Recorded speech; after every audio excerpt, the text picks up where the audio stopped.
she gave me a message for her relative that has some new business ideas. Yeah.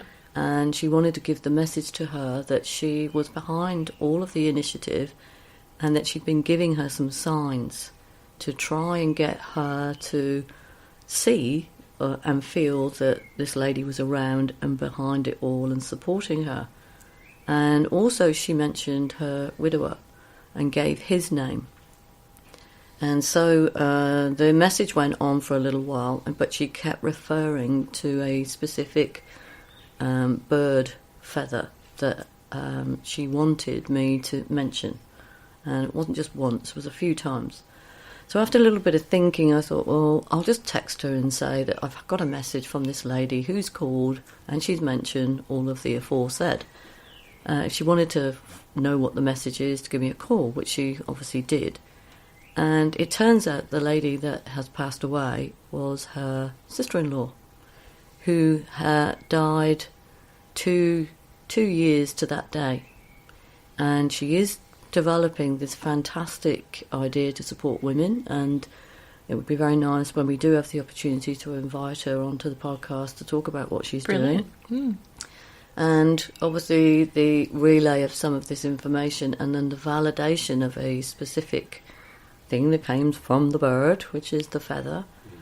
She sent me a picture of what she'd actually drawn, which was the description of what Liv had told me. Wow. So that was just last week, and it was fantastic for her. She also said she was with her parents and a dog, and in this life apparently she didn't like dogs, didn't go anywhere near them. So my friend wanted some validation, which she promptly did, contacted another member of the family who was able to say that during her childhood she did have a dog, and she was very close to it. So all those things, like you were saying, that validation that spirits need to give gives a sense of comfort and an acknowledgement that they are still here. Absolutely. We could go on and on, couldn't we? Well, you could. I could. Oh, please. Oh, Claudia. And after this, we're going to be talking about spirits at a slightly different level. Ooh.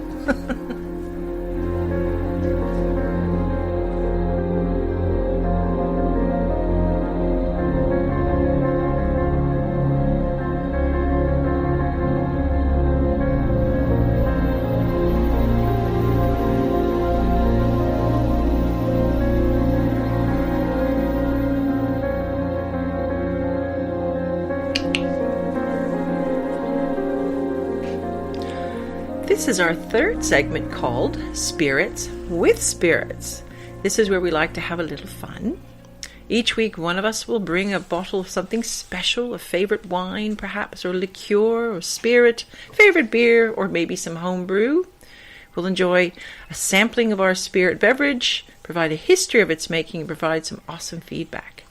This segment is also about promoting our favorite books, music, documentaries, videos, TED Talks. You name it, we'll talk about it. This week, we are talking about Bollinger Champagne, and I think Ronnie has a little history. Only because I bought the bottle. Because I did, love and it's it. delicious. I love it. It's better than sex. So, Okay. You've missed out, Brody. Hello, Bubbles. Hello, Bubbles. So many of you English listeners out there will probably remember the good old bottle of Bolly on Absolutely Fab, where Patsy is quite often trolling around holding her bottle of Bolly. But I would add it is a beautiful champagne, and it is a little bit of taste of heaven, quite creamy. And this goes back to the Champagne region in 1585, obviously in France.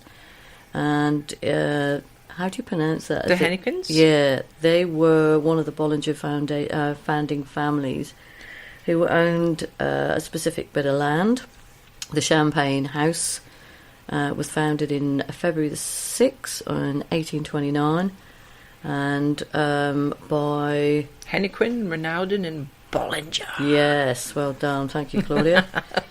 The story began with the Athanasi. Yeah, I am absolutely rubbish at pronunciation, especially when I've had a few glasses of Bollinger, I might add. That is one of the side effects. That it has something to do with your speech impediment. The youngest son of a noble family from a brilliant destiny, he inherited the extensive estate from his family, and immediately foresaw the extraordinary potential of the wines of Champagne. But as an aristocrat, he was forbidden to become involved in the trade. Boo-hoo. Boo. So he then met Joseph Bollinger, a widely travelled German who had left his country of birth to learn about the Champagne wine trade. And Paul, what's his name again? Ronaldo. Ronaldo. It sounds like Ronaldo. That's football. A local man who was fascinated by the world of wine and... Athanasi? Yes, was a founder of the Champagne House and was to endure through the centuries. Russell. There you go. Yes, but... that's the story of Bolly. That's the story of Bollinger, which... if anybody would like to buy... send in. Yeah, buy the crate. Yes. Or just 3 with our names on it. That was suffice. We don't have Patreon here, which is a payment system for... yeah. But we do have a Bolly leaving box outside the studio gate.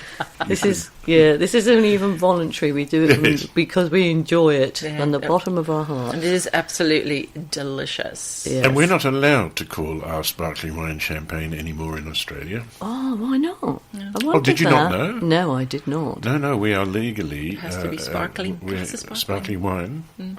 We are not allowed to talk about champagne because it's part of the DOC, or DOC issue, where they protect their brands because of the areas that they come from. Oh. So if I say champagne, are the champagne police going to come and arrest me? On this show? Probably not. Probably not. Have you got we any know good where books? you are. Have you got any good books this week? Yes, a couple of dot to dot. We joined them up. Well, mine's actually quite related to Wicca, which is a word that was kind of coined really late 70s, early 80s. To do with baskets. Yeah, well, that was... Basket weaving was for potentially people that needed something to do. A witch's pastime. Yeah, after they'd had a few glasses of Bolly, I think. But Wicca Unveiled is all about white witchcraft, and it talks about the rituals and modern witchcrafts. You can cast spells and you can put together covens and circles. So it's more modern day, and the writer is J. Philip Rhodes. So I bought this back in the 90s. I still have it. I still like to read it. And a lot of the new ladies' secret circles, as they call it, are actually based on the white. There's a lot of them around at the moment. Yes. Would it make a good audio book? Yes, I think it would. Yeah, it would. Parts of it would, yeah. Yeah. I've got a few books, more in line with what I do with the astrology and the numerology. And I think for anyone that's sort of a bit curious and is looking for some starting books in relation to astrology, look no further than Linda Goodman. She has been around forever and a day, and she wrote the original sun sign book, which is very, very easy to read and understand. And it's a good book to start with if this is a side of life that you're sort of interested about, and it's a good book to have on the shelf. Mm-hmm. She also wrote Love Signs, which she's pairing up who goes with who in her eyes, who makes the best matches. And then we've got and Star Signs, The Secret Codes of the Universe for beginning astrologers. So those are 3 books that she's put together that you're sort of thinking of venturing down this road. Definitely a good place to start. Well, for my full penneth, I'm just putting a warning out there, actually. No. In all seriousness, Don't hang out with Ronnie and Claudia, is that what you're trying to say? No, I am not a particularly, by definition, I'm not, because I'm a complete atheist, I'm not particularly spiritual, but I'm fascinated about all matters spiritual. From a philosophical point of view. So agnostic. Agnostic. And the Gaia movement is it Gaia? Yeah. Mother Earth. Which it was not developed in America, but it sort of happened in America, and is now everywhere on the internet. It is such. It is a complete dichotomy to me. One side of it, which is very holistic, it's very yoga and spiritual and wellness and all the other bits and pieces, and the other side of it is incredibly right wing and really most peculiar. And then, of course, you've got those that talk about aliens and all the other stuff. So what I'm saying to people is that because the internet is there, and I use particularly YouTube hugely because entertainment itself bores me. I like to find out how to weave a basket, or you may have to one day do brain surgery. Book on Wicker. Yes. Well, I find that much more interesting. And then you find overlaid in this, you've got things like the Gaia movement, and the thing that worries me is that if people that are very susceptible to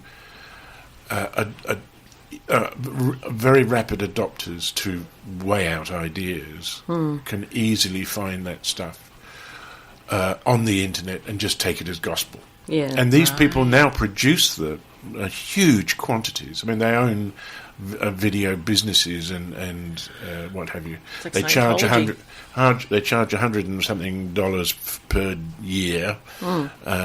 So if they've got 1 million people, and they would have, because of all the stories that they make about giants and terrestrial stuff and visitors from outer space, they get that, and anyone that taps into that, it feeds them a huge amount of money. Wow. So what I'm saying is that even if you believe in it, and even if you care to approve of and indeed follow such things as self-awareness, wisdom, the search of your inner self, or whatever else it might be, is at least don't rely on the internet. Yeah. Turn to people who have the knowledge, the skill, or the gift, whichever it might be, and use them to guide you, rather than sitting there for hours locked in front of a television and come away and say, well, I knew that. I mean, it's perfectly logical for everyone to say that we can't be alone. It just makes no sense that we're not. That's right.